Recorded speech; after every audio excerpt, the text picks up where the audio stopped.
మీద మీడియా శత్రువులు అనే మాట ఫస్ట్ టైం వాడి ఉంటారు ఎవరైనా, కరెక్టా? ఇలాంటి క్రెడిట్స్ అన్ని మీకే దక్కుతుంటాయి. ఓకే. సో నాకు అంటే ఇప్పుడు రకరకాల వేరే వేరే ఛానల్స్లో వేరే వేరే బిట్స్ ప్రోగ్రామ్స్లో వేరే వేరే న్యూస్ ఉన్నాయి కాబట్టి వచ్చినాయి కాబట్టి నాకు ఒక్కసారి ఆ టైం లైన్ ఈవెంట్స్ అనేది ఒక ఆర్డర్లో చెప్తే దాని తర్వాత నేను చెప్పేదానికి మీరు అడిగిన దానికి ఒక సెంబ్లెన్స్ ఉంటుందని ఇప్పుడు ఫస్ట్ నేను ఇప్పుడు ఒక సంవత్సరం క్రితం ఒక ట్వీట్ పెట్టాను, 1, 2, 3 ఏదో సంథింగ్. ఇప్పుడు నేను రోజుకు 10 ట్వీట్లు పెడతాను, 10, 15 కొన్ని రోజులు ఇంకా ఎక్కువ. అంటే ఈ సంవత్సర కాలంలో కొన్ని వేలు పెట్టి ఉంటాను ఆ లెక్కన. ఆ వేలల్లో ఎప్పుడు ఏం పెట్టాను, ఏ సందర్భంలో పెట్టి ఎవరికి గుర్తుండటానికి ఛాన్స్ లేదు. అందుకని ఐ హ్యావ్ నో నాలెడ్జ్. అది ఇప్పుడు రెండో పాయింట్, దాని వలన ఒకరి మనసు మనోభావాలు దెబ్బతిన్నాయి.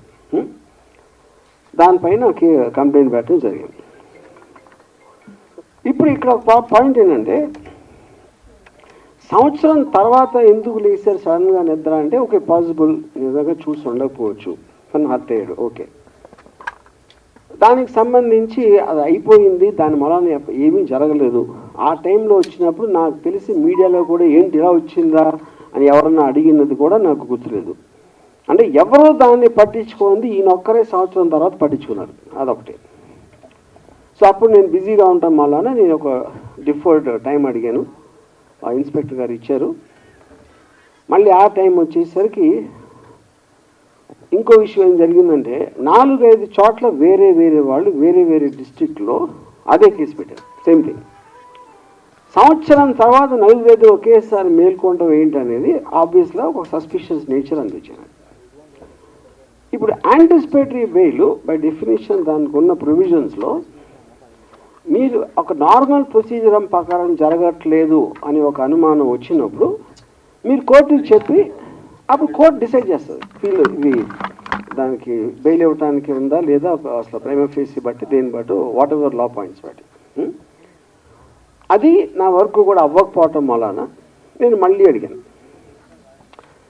ఇంకొక డేటు కావాలంటే అర్జెంట్ అయితే నేను వర్చువల్ అపియరెన్స్లో వీడియో ద్వారా ఇస్తాను. అది చాలామంది చేస్తున్నారు, సుప్రీంకోర్టు మీద కూడా దాని ఉంది.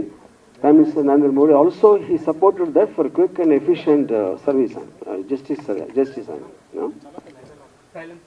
అప్పుడు నేను ఆ టైంలో 11 గంటలకి ఎప్పేర్ అవ్వాలి 25వ తారీఖు అంటే నేను 10 గంటలకి నేను ఒక రిప్లై ఇచ్చాను, ఇలా కుదురుతుందా అని.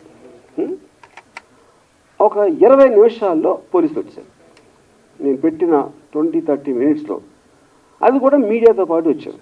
ఆ మీడియా ఎవరంటే ఏబిఎన్, మహా, మన గ్రేట్ TV5 వాళ్ళే అంటలేదు, ఇంకా వేరే వాళ్ళు కూడా వచ్చారు. ఆ టైంలో నేను లేను 10లో.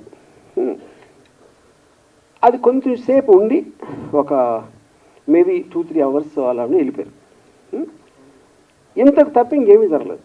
ఇది 25th ఎప్పుడైతే ఇది స్టార్ట్ అయిందో ఓపెనింగ్ సీక్వెన్స్ ఇది. మిగతా సినిమా అంతా మీడియా తీశారు. నన్ను సెంట్రల్ క్యారెక్టర్ పెట్టి వాళ్ళు స్క్రిప్ట్ రాసేసి ఏంటి దాంట్లో కొన్ని కీలక సన్నివేశాలు RGB గోడ పోయి పారిపోయాడు, మంచంకేం దాక్కున్నాడు, లేకపోతే కోయంబత్తూరులో ఉన్నాడు, కేరళలో ఉన్నాడు, ఎక్కడ ఉన్నాడు, అక్కడ ఉన్నాడు. 6 టీములు గాలిస్తున్నాయి, జల్లెడ పడుతున్నాయి, ఎనిమిది హెడింగ్స్. ఇప్పుడు నా క్వశ్చన్ ఏంటంటే, చాలా కామన్ సెన్సికల్ పాయింట్ దీంట్లో. ఇద్దరు పార్టీలు ఉన్నాయి, ఒకళ్ళు అరెస్ట్ చేయడానికి వచ్చారు, ఒకళ్ళు అరెస్ట్ చేయాల్సి ఉంది. ఇప్పుడు దీంట్లో ఫస్ట్ అరెస్ట్ చేయడానికి వస్తే ఎవరైనా ఏం చేస్తారు, డెన్లోకి వస్తారు. అది నా ప్లేస్ కాబట్టి పోలీసులు వచ్చారా రాలేదు, అది ఓకే, వాళ్ళ కారణాలు వాళ్ళకు ఉండొచ్చు. వీళ్ళు అడిగారా ఎందుకు వెళ్ళట్లేదు లోపలికి అని అడగల. నేను ఇంతవరకు ఈ లాస్ట్ 7-8 రోజుల్లో ఒక పోలీస్ ఆఫీసర్ దీని గురించి మాట్లాడింది వెళ్ళదు.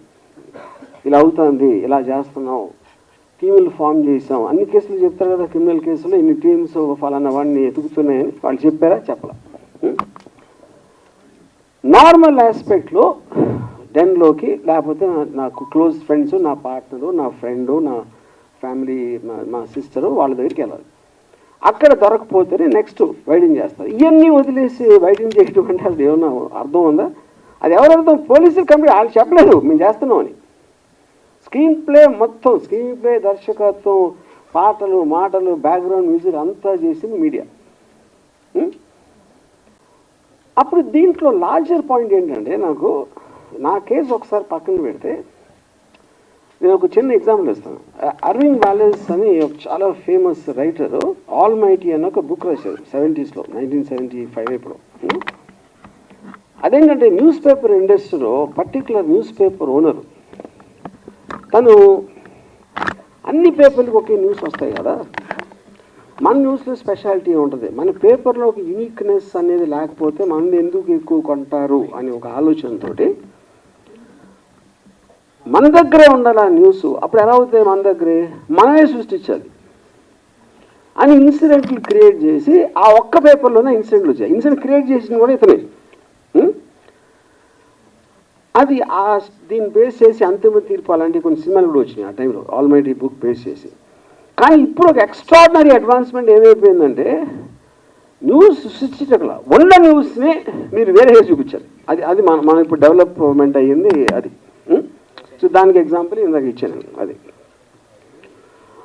ఇప్పుడు కమింగ్ టు ద కేస్, ఇప్పుడు ఇది నా ఒక్కడిదే కాకుండా ఐ ఫీల్ ఇప్పుడు లా అనేది ఎప్పుడో సంవత్సరాల క్రితం ఎప్పుడు చేస్తారు. లాకి టెక్నాలజికల్ అడ్వాన్స్మెంట్కి, సోషల్ అడ్వాన్స్మెంట్కి ఆల్వేస్ ఒక చిన్న గ్యాప్ ఉంటుంది. ఆ గ్యాప్ ఎందుకు ఉంటుందంటే మీరు సృష్టించినప్పుడు ఉన్న కండిషన్స్, టెక్నాలజీ వేరవ్వచ్చు. ఇప్పుడు అది మారిపోయింది కాబట్టి దాన్ని ఎలా కవర్ చేస్తుందని ఒక వేగ్నెస్ వచ్చేస్తుంది లాలో. సైబర్ దాంట్లో అది ప్రాబ్లం. సోషల్ మీడియా ఎప్పుడు వచ్చింది, లేకపోతే లైవ్ స్ట్రీమింగ్ ఇలాంటివి వచ్చినప్పుడు ఏ విధంగా దాన్ని ఎనాక్ట్ చేయాలనేది చాలా కష్టమైపోతుంది. అది చెప్తాం. అప్పుడు ఎవరి దృష్టిలో ఇప్పుడు టూ మచ్ చేయకూడదు అని వింటాం మనం. టూ మచ్ అంటే ఏంటి అసలు? అది ఏమైనా డెఫినేషన్ ఉంటుందా? డిక్షనరీలో దొరకదు.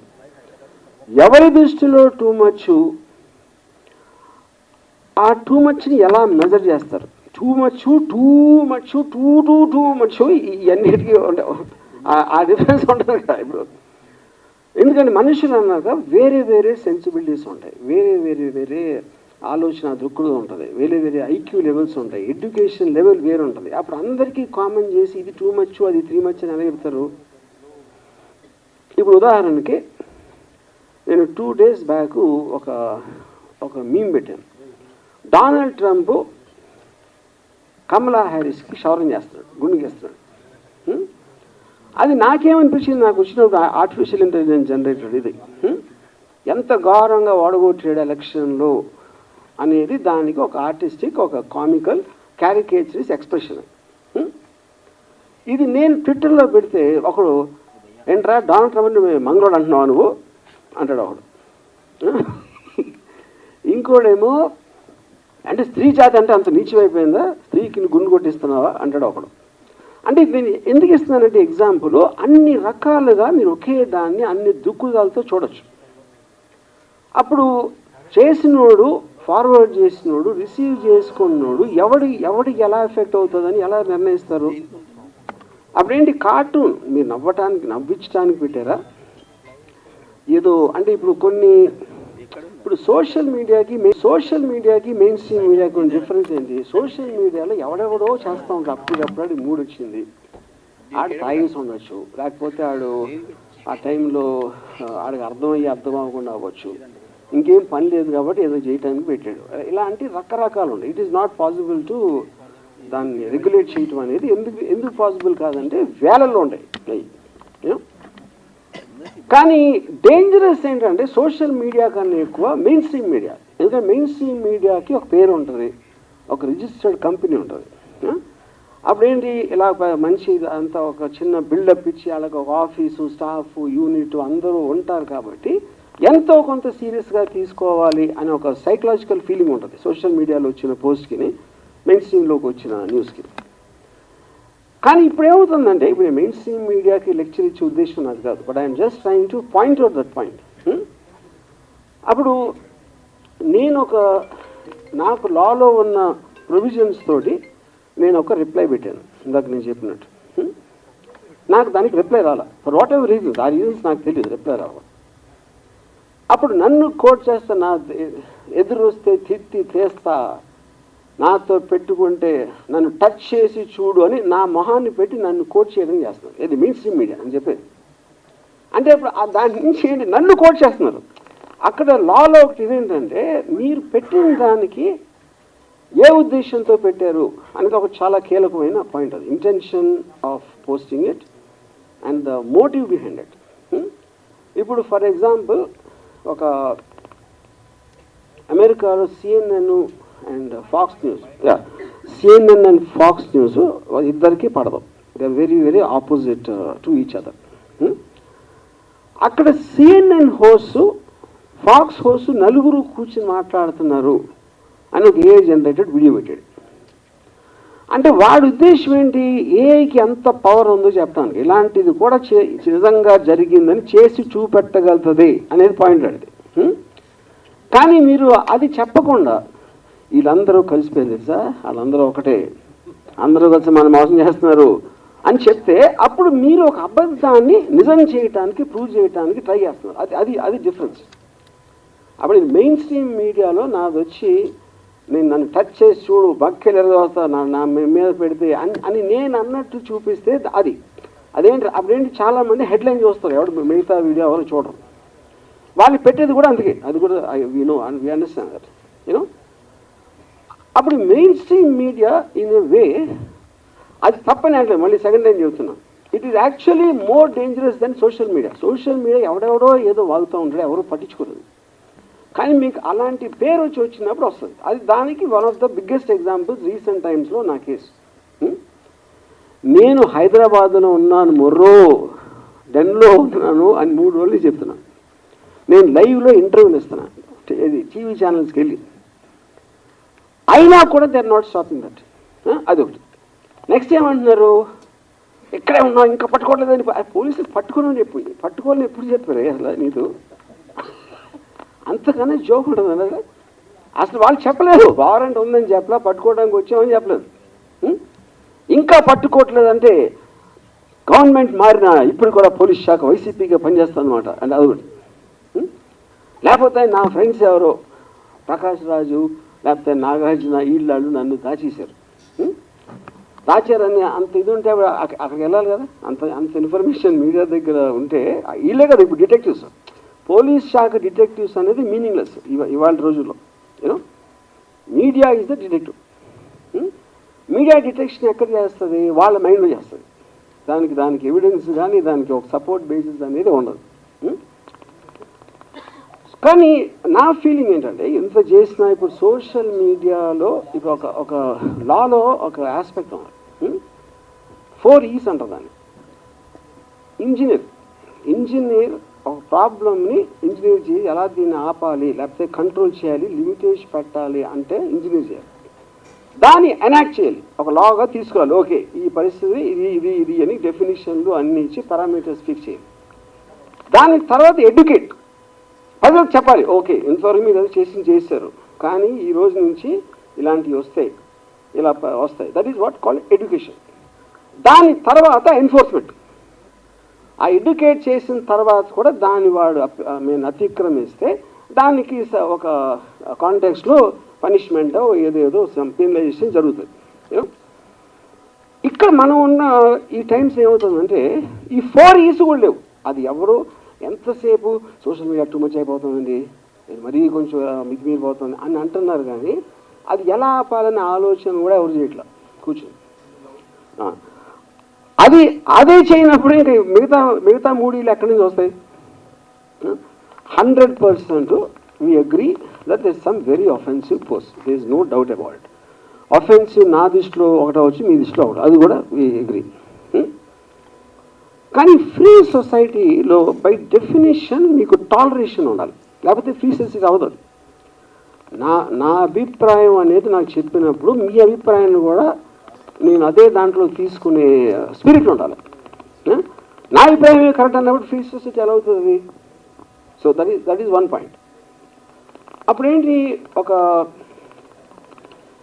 జోక్ జోక్ అనేది ఇంకొకళ్ళని అఫెండ్ చేస్తేనే వస్తుంది జోక్, లేకపోతే జోక్ ఎట్లా అవుతుంది?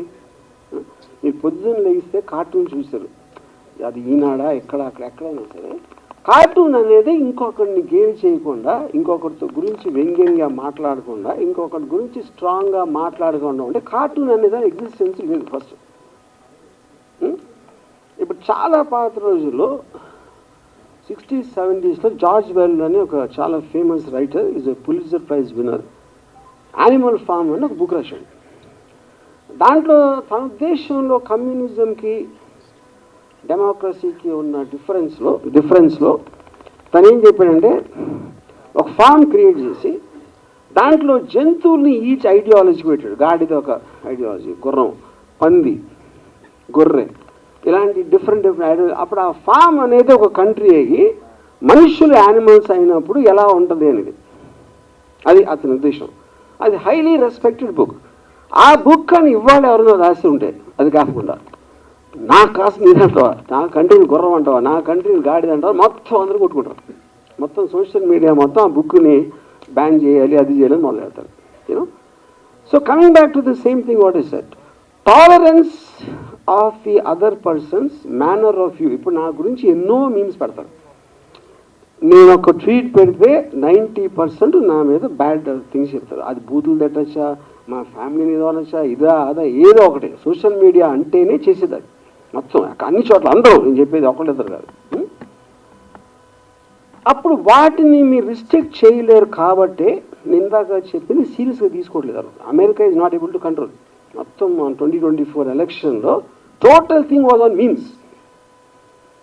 ఇప్పుడు డొనాల్డ్ ట్రంప్ ట్రయల్ జరుగుతూ ఉంటే, ఆల్విన్ బ్రాగ్ అని attorney general of United states, Trump ఒక మీమ్ పెట్టాడు. ఆల్విన్ బ్రాగ్ ఉంటే వెనకాల నుంచి బేస్బాల్ బ్యాట్ తోటి తల మీద కొడుతున్నట్టు పెట్టాడు. ఏది తన ఓన్ ట్విట్టర్లో. అది ఆ తర్వాత అమెరికన్ ప్రెసిడెంట్ అయిపోయాడు. అది వేరే విషయం. దాని తర్వాత సో ఇప్పుడు దీనికి ఒక చిన్న కనెక్షన్ ఏముంటుందంటే, సినిమా సెన్సార్ బోర్డు ఎందుకు ఉంది? 1952 సినిమాటోగ్రాఫ్ యాక్ట్లో వాళ్ళు అప్పుడు ఫీల్ అయింది ఏంటంటే, ఒక powerful medium imagery, dialogue, video వీటితోటి బయటకు వస్తే అఫెండ్ అవ్వచ్చు, లేకపోతే ఇది అవ్వచ్చు, అదవచ్చు అని ఇలాంటి అన్నీ అనుకుని ప్రతిదీ ఒక బోర్డు చూసి డిసైడ్ చేసి సర్టిఫికేషన్ చేయాలి. ఆ టైంలో మీకు టీవీ లేదు, సోషల్ మీడియా లేదు, ఇంటర్నెట్ లేదు, శాటిలైట్ టీవీ లేదు, ఏమీ లేనప్పుడు వచ్చిన యాక్టర్. అందుకని దీన్ని ఏం చేయాలో తెలియక దీన్ని వదిలేస్తున్నారు. ఓటీటీ లైవ్ చూపిస్తారు, లైవ్ స్ట్రీమ్లో బూతులు తిడుతూ ఉంటారు, పాలిటీషియన్స్ బూతులు తిడుతూ ఉంటారు, మెయిన్ స్ట్రీమ్ లివింగ్ రూమ్లో పిల్లలు ఉన్నప్పుడు. అది ఎందుకంటే మీకు సెకండ్ బై సెకండ్ వెళ్ళిపోతూ ఉంటే మీరు చెప్పేది బయటికి, దాన్ని ఎలా సెన్సార్ చేస్తారు? అప్పుడు ఇంకా అప్పుడేదో అది చేసాం కాబట్టి ఇప్పటికీ సినిమాలు ఒక్కదానికి పరిమితం చేస్తారు సెన్సార్. అంటే లాస్ అనేవి అలా యాక్ట్ అవుతాయని చెప్పడం నేను ఆ దృష్టి తీసుకోవడానికి చెప్తున్నాను. సో అప్పుడు అది కంట్రోల్ ఎలా చేయాలి, అసలు చేయాలా వద్దా అనేది మేజర్ ఇష్యూ. ఇప్పుడు సపోజ్ ఇది నాకు జరగలేదు అనుకోండి, ఇది ఎవరికో జరిగింది అనుకోండి, నాకు తెలిసి నేను కూడా ఎంజాయ్ చేసేవాడిని. ఎవరో డైరెక్టర్ ఎక్స్ ఆడు ఉనికిపోతున్నాడంట, గోడ దూకిసాడంట, సిలోన్ పారిపోయాడంట అంటే I'm sure even I would have enjoyed that. ఎందుకు ఎంజాయ్ చేస్తాం అంటే, మనిషి నైజంలోనే ఇంకొకటి ప్రాబ్లం ఉన్నప్పుడు మనకి డ్రమాటికలీ ఇంట్రెస్టింగ్గా ఉంటుంది అది వినటానికి. అందుకని మీకు ఎప్పుడు కూడా థంబ్ లైన్స్ అనేది నెగిటివ్ ఇష్యూస్లో వస్తాయి. నెగిటివ్ థంబ్ లైన్ ఉంటేనే ఓపెన్ చేస్తారు, లేకపోతే ఓపెన్ చేయడం దాన్ని ఫస్ట్. అప్పుడేంటి, అదే ఫ్యాక్ట్ అని అనుకుని ఓకే అని అనుకోవచ్చు. ఎందుకంటే మీరు చేయలేని దాంతో మన కోవిడ్ వచ్చినప్పుడు సహజీవనం చేయాలని చెప్పారు కదా, అంతే. అప్పుడు అది ఇది అనుకుంటే అలా తీసుకుంటే అసలు ప్రాబ్లమే లేదు. So more or less this is what I want to say. I think నేను మరీ ఎక్కువ లెక్చర్ ఇస్తే ఐఎమ్ సారీ ఫర్ దట్. చెప్పాను కదా, ఇప్పుడు ఇంకేం చెప్పాలి?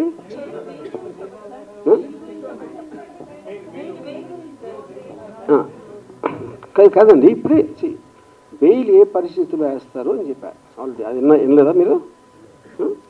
కాదు, బెయిల్ అనేది ఇంతమంది ఒకేసారి మేలుకొని అన్ని డిస్ట్రిక్షన్స్లో వెళ్తున్నారు కాబట్టి దాని మీద నాకు ఒక సస్పిషన్ వచ్చి అది కోర్టు ద్వారా క్లారిటీ తీసుకోవటానికి ఈసాం.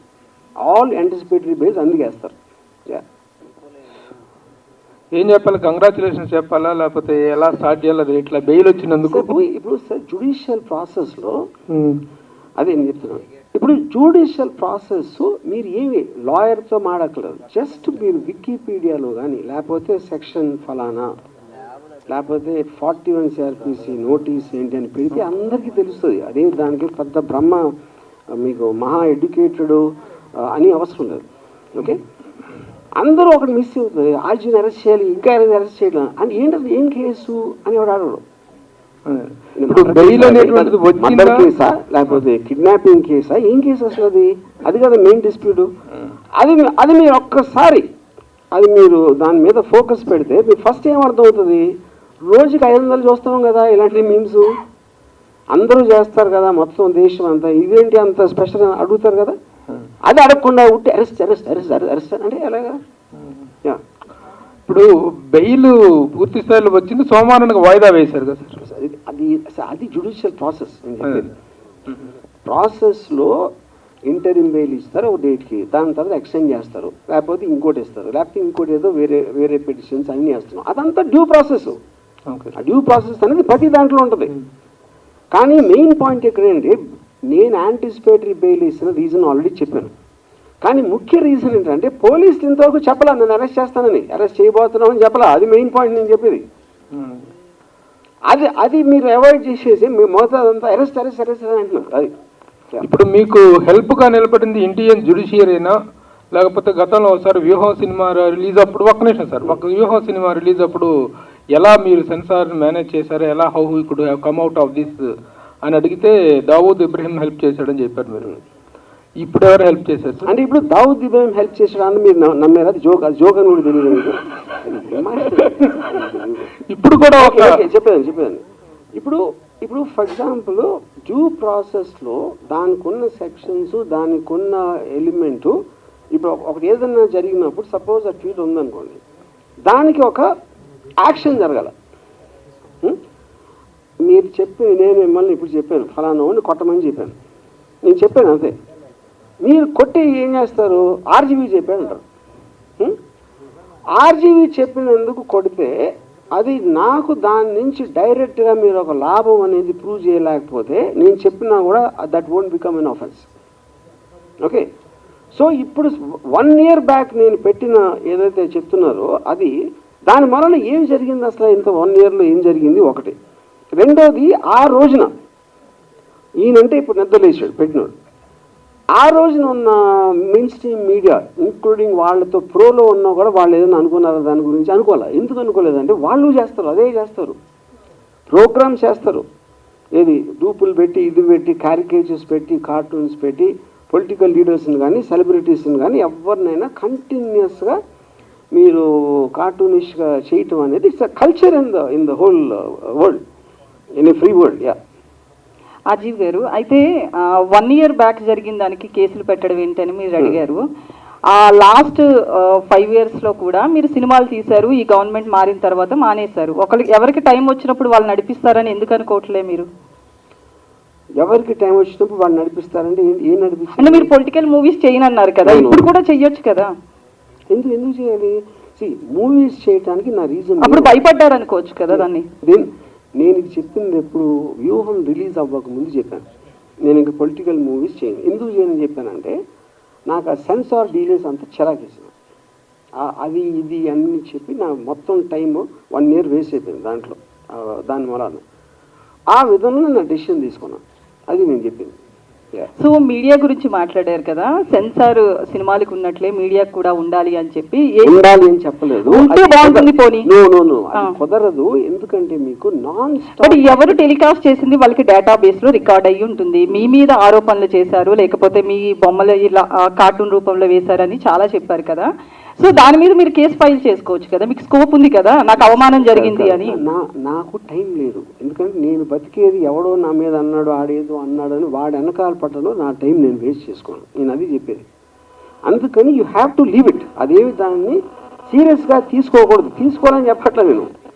ఎందుకంటే we have become a part of that eco system in the social media. దాని నుంచి ఎవరు బయటపడలేరు.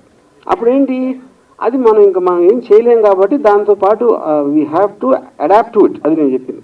వర్మ గారు, ఈ మొత్తం ఎపిసోడ్ అంతా కూడా మిమ్మల్ని బాగా డిస్టర్బ్ చేసినట్టుంది. సో ఇప్పుడు ఇదేంటంటే అది నేను ఎలా ఉన్నాను అనేది మీ దృష్టిలో ఫీల్ అవుతుంది. ఇప్పుడు ఫర్ ఎగ్జాంపుల్ నేను ఒక చిన్న ఎగ్జాంపుల్ వేస్తాను. నాగార్జున ఒక చెట్టు దగ్గర అన్నపూర్ణ స్టేజ్లో ఒక చెట్టు ఉంది. చాలాసార్లు అక్కడ కూర్చున్నాడు. నాగార్జునకి ఏదైనా హిట్ వచ్చినప్పుడు ఏమన్నారంటే కొంచెం ఏదో తేజస్సు ఉంది, స్పెషల్గా ఉంటాడు, అందుకని చూడండి ఎంత అలా అని చెప్పారు. ఫ్లాప్ వస్తే దిగాలుగా కూర్చున్నాడండి, అది ఎవరు వెళ్ళట్లేదేమో పాపం అనేవారు. ఇంకో దాంట్లో చేస్తే ఇంకో దాంట్లో. సో ఎప్పుడన్నా ఎవరు ఎలా ఫీల్ అవుతున్నారని వాళ్ళు చూసిన దృష్టి పెట్టి ఉంటారు. ఇంకొక ఎగ్జాంపుల్ ఇస్తాను. రితిక్ రోషన్ సూపర్ స్టార్ అయినప్పుడు మన ఫస్ట్ టైం ముగ్గురు ముస్లింలు, ఆమిర్, సల్మాన్, షారుఖ్ పెద్ద హీరోలు, ఇప్పుడు మన హిందూ కూడా వచ్చాడని ఒక చిన్న టాక్ వచ్చింది 2001లో, బ్యాక్ ఇన్ 2000. అప్పుడు రితిక్ రోషన్ ఫిల్మ్ఫేర్కి డాన్స్ చేస్తూ ఉంటే షారుఖ్ వచ్చాడు గెస్ట్గా. వీళ్ళందరూ షారుఖ్ మొహం మీద కెమెరా పెట్టి చూడండి ఇక్కడ నవ్వట్లేదు, లోపల కుమిలిపోతున్నాడు, అదేమో ఇదేమో ఇది అంతే. ఎవరు షారుఖ్ ఏమనుకుంటే ఎవరికి తెలియదు అసలు అక్కడ. అప్పుడు ఏంటంటే నేను ఎలా ఉన్నాను అనుకుంటే మీకు ఆనందం అనిపిస్తుందో అది మీరు అనుకోండి, అది ఈజీ కదా. వర్మ గారు, అంటే మీరు ఎలా ఉన్నారో మేమేమనుకుంటున్నాం అనేది పక్కన పెడితే, సో ఫస్ట్ టైం అరెస్ట్కి సంబంధించి వర్మ భయపడ్డాడు, అంటే పారిపోలేదనేది మీరు స్టేట్మెంట్ ఇచ్చారు. భయపడ్డారు, అందుకే యాంటిసిపేట్ బెయిలేసాడు. ఏంటో తెలుసుకోవడానికి బెయిలేసాడా లేదా భయపడి బెయిలేసాడా? పోలీసులు అరెస్ట్ చేస్తారు ఏం చెప్పలేదు మీడియాకు, అందుకోసమే పోలీసులు వచ్చింది దేనికోసమో తెలియదు, కానీ మీడియా అరెస్ట్ అనేది ఒక ప్రాపగండా సృష్టించింది అనేది వర్మ మాట. కానీ దాని వెనకాల భయపడి యాంటిసిపేట్ బెయిలేసారు వర్మ అనేది ఒక మాట. సో దీనికి సమాధానం ఏంటి? మీకు తెలుగు రాదో, నీకు బుర్ర లేదు నాకు తెలియట్లా. నేను రాగానే ఇది ఒక్కటే చెప్పా. ఫస్ట్ మొత్తం పోస కూర్చున్నట్టు జరిగింది, నా కారణం ఏంటి అని చెప్పాక మళ్ళీ అడిగితే ఏంటి నేను చెప్పేది? యాంటిసిపేటరీ బెయిల్ రీజన్ చెప్పాను, అక్కడ జరిగింది ఏంటో చెప్పాను, పోలీసులు ఇంతవరకు నాకు టచ్లో కూడా రాలేదని చెప్పాను, డెన్లోకి రాలేదని చెప్పాను. మళ్ళీ అది అడిగితే ఏం చేయాలి? నేను నోటీస్కి రిప్లై ఇచ్చని చెప్పాను కదండి. రిప్లైలో ఏమి ఇచ్చారో కూడా చెప్పాను. ఎస్ హియర్ అండి. ప్రతిదానికి స్ట్రైట్గా మాట్లాడేటటువంటి ఆర్జీవి పోలీసుల విచారణకు సంబంధించి మాత్రం వెళ్ళలేదు, యాంటిసిపేటరీ బెయిల్ వచ్చింది, it's fine. At the same time పోలీసులు సెకండ్ టైం నోటీసులు ఇవ్వడానికి డెన్ వద్దకు వచ్చారనేది క్లియర్ కట్ సమాచారం. సెకండ్ టైం కాదండి, సెకండ్ టైము వేరే డేట్ ఇచ్చారు ఫస్ట్ అయిపోయిన తర్వాత. ఓకే, ఆ డేట్లో నేను 10 o'clockకి నేను రిప్లై పెట్టాను, నాకు ఫర్దర్ టైం కావాలి, లేకపోతే వర్చువల్గా వీడియోలో వస్తాను. ఓకే, ఎప్పుడు రాని ఫోన్ ఎందుకు స్విచ్ ఆఫ్ వచ్చింది? అది చెప్తున్నాను. ఓకే ఓకే, అది నేను చెప్పలేదు ఇందాక. నేను 2 o'clock వరకు నా ఫోన్ స్విచ్ ఆన్లో ఉంది. ఓకే, దాని తర్వాత వాళ్ళు వచ్చింది 10:30కి. 2 o'clockకి స్విచ్ ఆన్ చేసిన దానికి ఒక్కటి మీడియా వాళ్ళు విపరీతంగా అందరూ ఫోన్ చేసింది, ఏమైపోతుంది, పోలీసు ఎందుకు వచ్చారు, బ్లా బ్లా బ్లా బ్లా బ్లా. అది నా వర్క్ ఉంది. సెకండ్ రీజను, నేను యాంటిసిపేటరీ బెయిల్ చేసినప్పుడు దానికి ఒక 5 వేరే వేరే వాళ్ళు చేస్తున్నారు ఒకేసారి అన్న దాని మీద, దానికి ఎలాంటి స్కీమ్ అయ్యి ఉంటుంది, ఎందుకు చేస్తానని హరాస్ చేయడానికని ఆలోచించడానికి నాకు కావాల్సిన టైం దానికి నేను స్విచ్ ఆఫ్ చేశాను. అది ఎప్పుడైతే డెసిషన్ తీసుకున్నానో ఇమీడియట్గా స్విచ్ ఆన్ చేసి ఇక్కడే ఉన్నానని చెప్పాను. వర్మ గారు, మీరు సంవత్సరానికి ముందు జరిగింది ఇప్పుడు ఎందుకు మళ్ళీ తీస్తున్నారు అంటున్నారు. సంవత్సరానికి ముందు మీరు వేసినటువంటి పోస్టులు, మీ అకౌంట్ నుంచి వచ్చినటువంటి పోస్టులు, తర్వాత వచ్చినటువంటి సినిమాలకు సంబంధించి అప్పుడు పవన్ కళ్యాణ్ ఉద్దేశించి మీరు చేసినటువంటి కొన్ని వ్యాఖ్యలు, అప్పుడు జనసేన వాళ్ళు రియాక్ట్ అయ్యారు, కొంతమంది పోలీస్ స్టేషన్ దగ్గర కూడా కంప్లైంట్ ఇచ్చారు. బట్ ఏమనంటే అప్పుడున్నటువంటి గవర్నమెంట్ ఆ కంప్లైంట్లు తీసుకోలేదు. బట్ ఇప్పుడు ఎందుకు ఈ కంప్లైంట్లు తీసుకున్నారు? అది నాకెలా తెలుస్తుంది? మీరు స్పెసిఫిక్ గా చెప్పకపోతే. అది ఫస్ట్ ఆఫ్ ఆల్ గవర్నమెంట్ మీడియాలో అన్నిట్లోనే వచ్చింది, మీ వ్యాఖ్యలు అన్నీ వచ్చాయి. ఎక్కడ కాదు వచ్చింది, డిబేటబుల్ డిబేట్స్ కూడా జరిగాయి సార్. మీరు చేసిన ప్రతి ఒక్క ట్వీట్ గురించి ప్రతి ఒక్క ఛానల్ డిబేట్ కూడా జరిగాయి. పొలిటికల్ దాంట్లో అందరూ డిబేట్ చేస్తారు, జ్యుడిషియరీలో స్పెసిఫిక్ కేసు చెప్పాలి. ఇప్పుడు ఇక్కడ స్పెసిఫిక్ కేసు కాబట్టి మాట్లాడుతున్నాం. ఎగ్జాక్ట్ గా నేను అదే చెప్తున్నా. మీరు పెట్టినటువంటి 3 గాడిదలకి ఆ ఫోటోలు పెట్టారు కదా, 3 ఫోటోలు, అదేను వ్యూహం సినిమాలో పవన్ కళ్యాణ్ ఒక పోలినటువంటి వ్యక్తి పెట్టి అక్కడ ఉన్నటువంటి సందేశాలు కానీ వ్యాఖ్యలు కానీ వాటి మీద జనసేన వాళ్ళు మీ డెన్ దగ్గరికి వచ్చారు, మీ పైన ఆరోపణలు చేశారు, ఆరోపణలు కాదు, అరిశారు. అరిశారు. తర్వాత చాలా difference ఉంది. మీరు కూడా ప్రెస్ మీట్లు పెట్టారు. వాళ్ళు కేసులు పెట్టా కూడా కేసులు తీసుకునేది అప్పుడు ప్రభుత్వం. నేను అదే అంటున్నా, ఆ కేసు ఎక్కడ పెట్టారు ఏమి నాకు ఎట్లా తెలుసు? ఆంధ్రాలో విజయవాడలో పెట్టారు. వాళ్ళు వచ్చి అరిసింది డెన్ దగ్గర. ఎక్కడ పెట్టారు కేసు చెప్పండి, ఏ స్టేషన్ చెప్పి పెట్టారు? పంజాగుట్లో కూడా కేసులు పెట్టారు, బట్ తీసుకోలేదు అప్పుడు. నేను అదే అడుగుతున్నా, పంజాగుట్లో ఎలా పెడతారు అంటే ఎలాగంటే నా జ్యూరిస్డిక్షన్ అయినా అభిమానులు మనోభావాలు దెబ్బతిన్న తర్వాత అది ఓకే కాదు. నేనేమంటున్నానంటే పోలీసు కేసు తీసుకోకపోతే నేనే ట్రాన్స్ఫర్ చేస్తాను దానికి. Police department is different. నాకు సంబంధం లేదు. I'm film maker. Yeah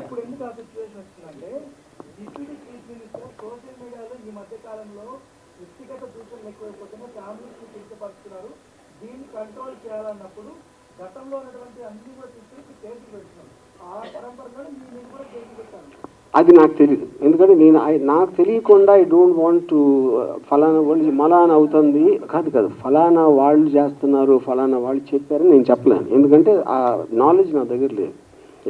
sir, Madhu from Maha News sir. ఇక్కడ ఉన్నాను. ఈ మధ్య ఏపీలో అరెస్ట్ అవుతున్న కేసుల్లో చాలా మంది జైలుకి వెళ్తున్నారు కదా. వాళ్ళు ఏమంటున్నారు అంటే మాకు గుర్తు లేదు, మర్చిపోయాము, ఇలా చెప్తున్నారు. సో ఇప్పుడు మీరు ఆ రెండు వాడకుండా ఆన్సర్ చెప్తారని చూస్తున్నారు. అరే నేను అదే అన్నానండి. First of all a case, ఆ కేసు డీటెయిల్స్ చెప్తుంది కదా. మద్దిపాడు పోలీస్ స్టేషన్ ఒకటి. మద్దిపాడు కాదు, ఇందాక మీరు చెప్పారు కదా ఇలా చెప్తున్నారు. ఆ క్వశ్చన్ నాది కాదు సార్, ఇది వేరు. నేను టోటల్ గా నేను అనే కేసు వేరు, నా క్వశ్చన్ వేరు. మద్దిపాడు పోలీసులు ఆర్జీవీ డెన్ దగ్గరికి వచ్చిన తర్వాత 2 days మీరు కనిపించలేదు సార్. సినిమా షూటింగ్ 2 days అని ఎలా చెప్తున్నారు? మీరు కనిపించలేదు. వాళ్ళు ఉన్నది 2 గంటలు. ఇప్పుడే చెప్పా 3 సార్లు. 2 days బ్యాక్ వరకు కూడా మద్దిపాడు పోలీసులు హైదరాబాద్ లో ఉన్నారు సార్. ఎక్కడ మీరు చెప్పారా? యాక్చువల్లీ సార్ నా దగ్గర ఉంది సార్, ప్రూఫ్ ఉంది. చూపించండి ఇప్పుడే. ఆయన పేరు నోట్ చేసుకోండి. నా పేరు మధు సార్, లో పనిచేస్తాను. మీరు పోలీస్ ఆఫీసర్ 2 రోజుల నుంచి మేము గాలిస్తున్నాం అన్న వీడియో మీరు చూపిస్తే కనుక సార్ నేను మీకు ₹1,00,000 ఇస్తాను ఇమీడియట్ గా. చూసుకోండి. రండి సార్.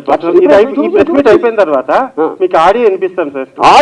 ఆడియో ఎవడన్నా మాడతాడు. నాకు పోలీస్ ఆఫీసర్ వీడియోలో చెప్పింది చూపించండి. ఆడియో లేదు మీకెందుకు మాట్లాడారు? ఇప్పుడు ఒకటి ఇవన్నీ అనవసరం సార్. నేను ఒకటే చెప్తున్నాను, సింపుల్ గా ఇది నాన్ సెన్స్ అనకండి సార్. ఎందుకంటే క్వశ్చన్ మేము అడగాలి, మీరు ఆన్సర్ చెప్పాలి. నాన్ సెన్స్ అని చెప్పట్లేదా? నేను చెప్పట్లేదు. కాదు, మీరు ఇక్కడ కూర్చుని మీరు వాళ్ళు చెప్పారు 2 రోజులు ఉన్నారన్నారు. 2 రోజులు 2 రోజులు కాదు, 3 రోజులు సార్, 1 day వాట్ ఎవర్. నేను ప్రూఫ్ అడుగుతున్నా. అదే సార్ నేను అడిగింది. పోలీసులు చూపించకుండా ఊరికని మాట్లాడద్దు, అది నేను చెప్పేది. ఓకే, సినిమా షూటింగ్ అని చెప్పారు కదా సార్. సినిమా షూటింగ్కి వెళ్ళామని చెప్పారు. ఏ సినిమా సార్? ఏం సినిమా మీకు ఎందుకు చెప్పాలండి? ఇప్పుడు ఎందుకని అసలు నువ్వు పోలీస్ మీరు పిలిచారు కాబట్టి మేము వచ్చాం sir. I don't want to talk. మీ సమాధానం లేనప్పుడు ఇంక ఇలానే నేను చెప్పను. ఇప్పుడు ఒకటే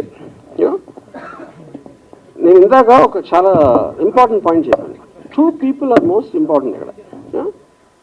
పోలీసులకి they have every right to ask. ఏం అడగాలి? ఎక్కడ ఉన్నాడు రామగోపాల్? ఇక్కడ లేడు, షూటింగ్లో ఉన్నాడు. ఏ షూటింగ్ అని అడిగారా? అడగల. ఎక్కడ ఏ ప్రాంతంలో జరుగుతుంది అన్నారా? అడగల. అరెస్ట్ చేయడానికి వచ్చాము అన్నారా? అనలేదు. మేము గాలింపు పెడుతున్నాం అన్నారా? అనలేదు.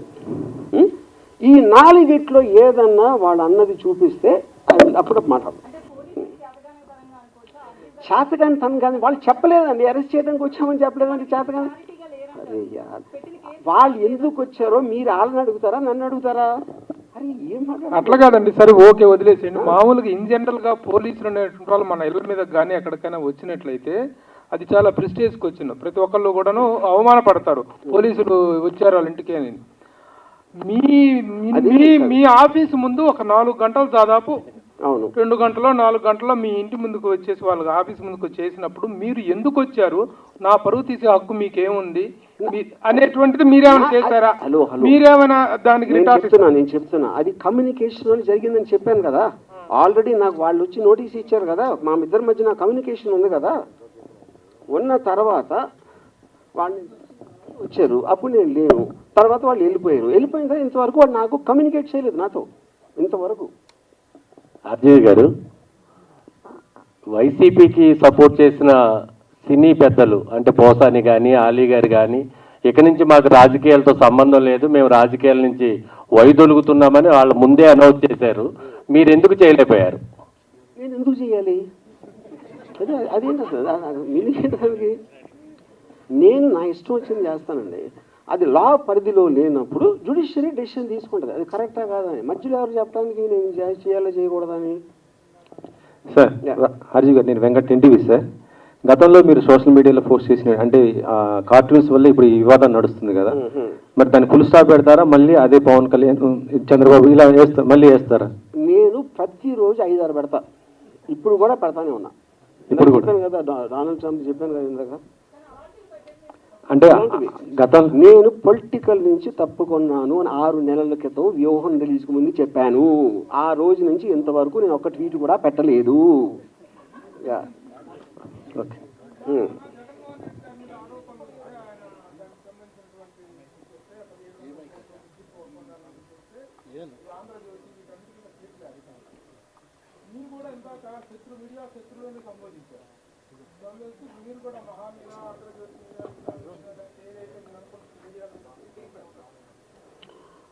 అది case I want to do దాన్ని, అంటే నా కారణాలు వేరు ఉండొచ్చు, ఆ కారణాలు డీటెయిల్స్ నేను తర్వాత చెప్తాను. బికాజ్ దిస్ కమ్స్ ఏది ఏది ఏది ఏది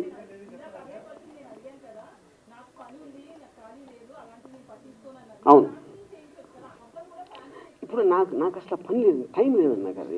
అది వేరే నేను వచ్చేది మీకు కేసులు వేయటాను కదా, నాకు ఏం అవసరం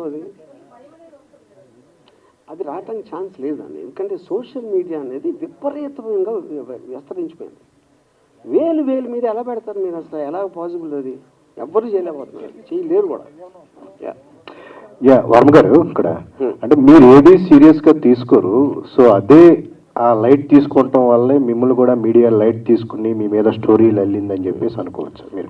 మీడియాకి ఒక పర్టికులర్ పర్సన్ మీద ఉంటుందని నేను అనుకోనండి. వాళ్ళకి స్టోరీలో ఉన్న ఇంట్రెస్ట్, ఎంటర్టైన్మెంట్ చూస్తారు, కానీ ఎవరి మీద పర్టికులర్గా పర్సనల్గా తీసుకుంటారని నేను నమ్మను. ఉదాహరణకి సుశాంత్ సింగ్ రాజ్పూత్ అప్పుడు ఆల్మోస్ట్ రిపబ్లిక్లో అర్నబ్ గోస్వామి 1 year నడిపాడు క్యాంపెయిన్. తర్వాత ఒక్కరోజు సడన్గా ఆపేశారు. అది దానికి ఏం సొల్యూషన్ రాలేదు, ఏమి రాలేదు. అప్పుడు అమ్మాయి పేరు మర్చిపోయాను నేను, heroine Sushant Singh girlfriend, తన మీద ఇప్పుడు తన మీద కంటిన్యూస్గా తనే చేసింది అని జైలుకి ఇంకా అరెస్ట్ చేయలేదని నడిపారు కదా. అర్నబ్ గోస్వామికి అమ్మాయికి ఏం ఎప్పుడు కలిసి కూడా ఉండదు నాకు తెలిసి 100%. ఏదో ఆ టైంలో అనిపిస్తుంది మీడియాకి, అంటే ఒక వేవ్ లాగా వచ్చి వెళ్ళిపోతుంది. ఎవరు కూడా ఎవరిని పర్టికులర్గా పర్సిక్యూట్ చేస్తారని నేను అనుకోను. ఒకటి, సోషల్ మీడియాని ఎవరు కంట్రోల్ చేయలేరు అన్నారు, బట్ వ్యక్తిగత క్రమశిక్షణ ఎవరికి వాళ్ళు మెయింటైన్ చేస్తే ఏ గోళ ఉండదు కదా. బట్ ఎంటర్టైన్మెంట్ వేలో మీరు ఏది పెడితే అది పెడితే ఇబ్బందులు వస్తాయి అని చెప్పి మీరు నమ్ముతారా? అసలు ఇప్పుడు ఇది ఎలా ఉంటుందంటే, పొద్దున్న లేచి బాగా చదువుకుని మంచి పనులు చేసుకుని మంచి పెళ్లి చేసుకుని పిల్లలు కానీ అని చెప్పినట్టు ఉంది. ఎవరి కాళ్ళు క్రమశిక్షణ అంటే వాళ్ళకి లేదు. లేనప్పుడు ఏం చేస్తారు కదా ప్రాబ్లం. ఇక్కడ ఉన్నోళ్ళు ఏంటి మనకేం అవసరం? ఇన్ కేస్ రాజీవి అరెస్ట్ అయ్యి జైల్లో ఉంటే జైల్లో ఎలా టైం స్పెండ్ చేస్తారు? అక్కడ విస్కీ ఉండదు, ట్వీట్ చేయడానికి ఫోన్ ఉండదు, వోడ్కా ఉండదు, అమ్మాయిలు ఉండరు. Good question. The point is మనకి సరే, ఎవ్రీథింగ్ మనకు కావాల్సింది ఉండాలని జీవితంలో ఎప్పుడు జరగదు. నాకు అంబానీ అంత డబ్బు ఉందా? లేదు. నాకు అలాంటి కారు ఉందా? లేదు. నాకు మహా అందగతులైన అమ్మాయిలు ఒక భార్య ఉందా? లేదు. అప్పుడు మనకు ఉన్న దాంతో మనం సరిపెట్టుకుంటాం ఎప్పుడైనా. అందులో ఒక సడన్గా ఒకవేళ కోవిడ్ వస్తుంది, దానికి సరిపెట్టుకోవాలి. ఇంకోటి ఏదో వస్తుంది, దానికి సరిపెట్టుకోవాలి. అలాగప్పుడు ఈ కేసు అన్న ఏదన్నా నాకు అలాంటి పరిస్థితి వస్తే నేను ఎప్పుడు అడాప్ట్ అవుతాను. నా లైఫ్లో నాకున్న నేచరు అడాప్ట్ అవుతాను. అప్పుడు నేను అక్కడ క్రిమినల్స్తో కలిసి నెక్స్ట్ 1 year సంబంధించి 4-5 కథలు రెడీ చేసుకుని వస్తాను. సార్, ఇప్పుడు ఏ సంఘటన జరిగినా సరే దాని మీద ఒక సినిమా తీసేస్తారు. ఈ 10 రోజుల నుంచి జరిగిన దాని మీద ఏమన్నా ఒక సినిమా తీసే ఆలోచన ఉందా? సార్, ఇప్పుడు మీడియా తీసిన సినిమా కన్నా గొప్ప సినిమా తీసే టాలెంట్ నా దగ్గర లేదు. నేను ఒప్పుకుంటున్నా. నేను నథింగ్. వాళ్ళు రాజమౌళి అయితే నేను రామగోపాలరావు. సార్, లాస్ట్ ఇయర్ వ్యూహం సినిమా ప్రెస్ మీట్ లో సార్ దసపాలలో నేను అడిగాను ఒక ప్రశ్న. 2024లో ప్రభుత్వం తారుమారు అయితే మీ పరిస్థితి ఏంటి అని. ఇదే అనుకోవచ్చా? నేను అదే అంటున్నానండి. అది మీరు అనుకుంటున్నారు, నేనేమనుకుంటున్నా. ఇప్పుడు ఇక్కడ సింపుల్ థింగ్, లాజికల్గా ఆలోచించండి. ఒక నోటీస్ వచ్చింది, అయిపోయింది, వాళ్ళు వచ్చారు, వెళ్ళిపోయి, ఎంతకన్నా ఏమీ జరగలేదు కదా. అప్పుడు నాకు ఏమైనట్టు మీ ఉద్దేశం? మీరు మీడియా చూసి అదే భయపడి వణికిపోతున్నాడు, మంచం కింద ఉన్నాడు, కలకట్ట అన్ని మీరు అనుకుంటున్నారు. అది అక్కడ ఏమి జరగలేదు కదా. సరే ఇప్పుడు ఎవరైనా పోలీసులు చూపించండి, పోలీసులు కోట్ చేస్తే ఎవరన్నా చెప్పగలుగుతారా? అది నిజం కాబట్టి చెప్పగలుగుతాను. నేను ఒక ఇన్స్టిట్యూషన్ ఆఫ్ ద గవర్నమెంట్ని నేను డైరెక్ట్గా కోట్ చేస్తా, ఇంతవరకు వాళ్ళని అరెస్ట్ చేయడం నాకు చెప్పలేదు, ఎవరికి చెప్పలేదు. ఇలా నేను కోట్ చేయగలుగుతాను, అది నిజం కాకపోతే ఎలా చేయగలుగుతాను అది? ఒకవేళ అఫీషియల్గా వాళ్ళు అరెస్ట్ చేయడానికి ముందుకు వస్తే ఏం చేస్తారు? నేను అదే అంటున్నా, మళ్ళీ అదే ఒఫీషియల్గా అరెస్ట్ చేయడం కోసం చచ్చినట్టు అరెస్ట్ అవుతాను, అది చెప్పారు కదా. ఓకే, అయితే ఒకటి మాజీ సీఎం జగన్ కావచ్చు, లేదా మాజీ మంత్రులు కావచ్చు, ఎవరైనా ఈ వారం 10 రోజులుగా మీకు ఎవరైనా టచ్ లోకి వచ్చారా? సానుభూతి తెలపడం కావచ్చు? ఎవ్వరు కాదు. ఎందుకు రాలేదంటే అది రావాల్సిన అవసరం లేదు ఫస్ట్ ఆఫ్ ఆల్. ఎందుకంటే వాళ్ళందరికీ మ్యాటర్ తెలుసు వాళ్ళకి. సార్ ఇప్పుడు వీటిలో చాలా మంది అరెస్టులు జరుగుతున్నాయి. బోరుగడ్డ అనిల్ అని, సిరిరెడ్డి మీద కానీ, పోసాని కృష్ణమురళి కానీ, సజ్జల భార్గవ్ వర్ర, వీళ్ళందరూ చాలా ఫిల్తీ లాంగ్వేజ్ వాడారు, చాలా దారుణమైన భాష వాడారు. కానీ రామ్ గోపాల్ వర్మ భాష ఎప్పుడు వాడలేదు. యాజ్ ఓన్లీ పోస్టెడ్ అనేటువంటి ఒక సెటరికల్గా పోస్టులు వేసాడే తప్ప ఇలాంటి ఫిల్తీ లాంగ్వేజ్ వాళ్ళైతే మీరు పేరు చెప్పారో వాళ్ళు మాట్లాడుతున్నది కేసు కాదు కూడా నాకు తెలియదు. ఎందుకంటే అది రెటారిక్ కింద వస్తుంది నాకు తెలిసి. అంటే ఒక ఫర్ ఎగ్జాంపుల్ నన్ను చంపితే ₹1,00,00,000 ఇస్తాను ఒక ఆయన ఎవడో అన్నాడు, నా పేరు మర్చిపోయాను. ఇప్పుడు అంత డైరెక్ట్గా కాంట్రాక్ట్ కిల్లింగ్ మర్డర్ చేయమని ఆఫర్ ఇచ్చిన అతని మీద కేసు ఏముంది? Complaint but nothing happen. ఎందుకంటే టీవీలో కూర్చుని చెప్పటానికి ఏ భాష, ఇవాళ భాష ఎవరు వాడట్లేదు, బూత్ మాటలు ప్రతి లీడర్ వాడుతున్నారు. మినిస్టర్ పోస్ట్లో ఉన్నవాళ్ళు వార్తలు బూతులు మాట్లాడు, పోలీసులను తిడతారు, వాళ్ళని చేస్తారు. అసలు ఎవరు చూసినా ఇంగిత జ్ఞానం లేకుండా కూడా తిడతారు. వాళ్ళందరి మీద కేసులు ఉన్నాయా? ఎక్కడ లేవు కదా.